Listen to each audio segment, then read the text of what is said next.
It's Jason with Chicago News, and this week we've got a fun one. It's the 2017 Subaru Impreza WRX. There's a couple telltales here that this is a WRX. This big hood scoop, the aggressive front fascia. There's been some changes for 2017. They're all really subtle. The headlights are a little bit different. A little bit of the detailing here is different. And really, Subaru loves to do that year after year. They keep making these subtle changes to the exterior. Overall, the bones of this WRX are the same as the last several years. So many of the cars we test these days have keyless entry. The first time I walked up to this, I just went to open the door, but you've got this old school key here with a remote on it. You've got to hit the button to unlock it, but another thing is there's no button for this trunk. So when you want to open the trunk, you can't do anything here. You have to use the remote or the button inside the car. It really wouldn't have taken much for them to add just a button right here, and if you're not going to have keyless entry, a couple missing things like that make it pretty inconvenient. There's a couple tip-offs in the interior that this is the WRX version 2. You've got these really comfy looking sport Recaro seats, and of course this manual shifter in the center console here, and it's a note to all manufacturers. For enthusiasts, keep a 6-speed option. Really important part of any performance car are the tires. There's nice wide grippy Dunlop Sport Maxes on here. It really adds to the driving experience, makes the handling what it needs to be for a car with this pedigree.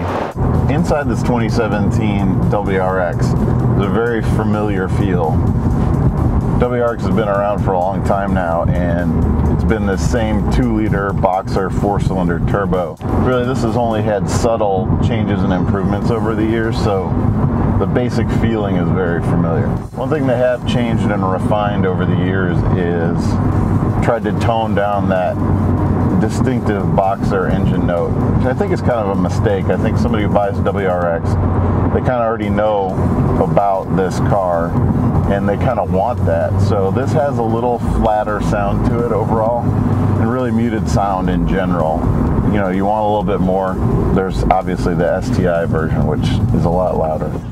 That's kind of the theme with this WRX. It's, you know, square in the middle of the base Impreza and the STi in terms of performance. It's a little of an anomaly in the market these days because most of the time you have either the base model, the luxury model, or the all-out performance model of a car. In this case, this is squarely in the middle. It's kind of everyday performance. This has 268 horsepower.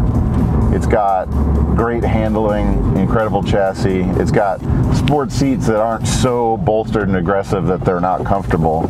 You know, overall, this is a real compromise when it comes to performance. There's a really great compromise in ride quality too. Is this a really plushy riding luxury feel? No, this is a fairly tight, a fairly stiff suspension, but that's kind of what you want out of this kind of performance car. That being said, the compromise is great because it is comfortable even over some of the bigger bumps we just drove over. The trade-off you get with that little bit stiffer ride is that the actual handling is incredible. Turn-in is very sharp, steering is responsive. Even though it's all-wheel drive, it kind of will always tend to understeer when prodded. This car actually feels pretty lively in the hands. One thing that kind of shocked us when looking over the numbers is this weighs 3,300 pounds, and that's quite a lot of weight. This isn't a very big car. It's one of the advantages of it, really, is that, you know, it's really one of those last of the compact, high-performance, all-wheel drive cars. But 3,300 pounds is a little hefty. Ultimately, the driving experience part of this is fantastic. Very analog. You've got this good old-fashioned stick shift here. Again, something that's getting rarer and rarer to be able to find. But overall, it just has kind of a throwback feel. It's kind of crazy to say because the WRX started in the 2000s, at least here in the States. You get that throwback feel in the interior too. The gauges are very analog. You do have this nice center stack.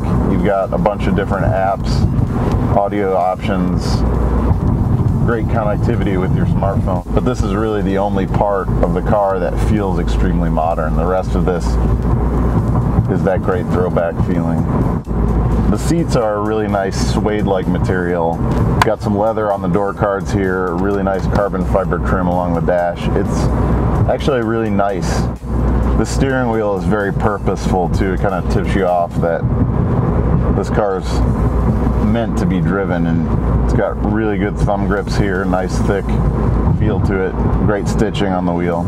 Of course, there are a couple of tip-offs that this is an economy car that's turned into a performance car with some of the plastics in a couple spots.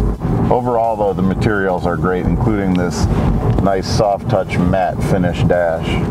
All those little details matter these days. You know, I feel like people didn't care as much, so car manufacturers didn't care as much years ago. As material technology has improved, the car manufacturers have all improved the look and feel and the fit and finish of their interior, so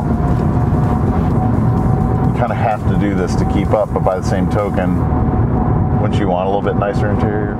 I think the road noise is definitely due to these wide 18-inch sport tires, but the wind noise is something they could definitely have worked on. Now that we got some clear road, let's see what this 2-liter can do.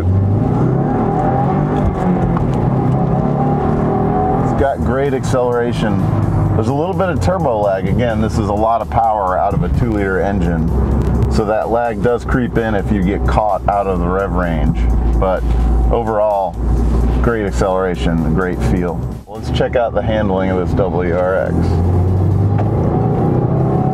A little bit of understeer on the corner exit, very lively at the entry, rotates very well, takes a good set. Overall, this is fantastic handling chassis.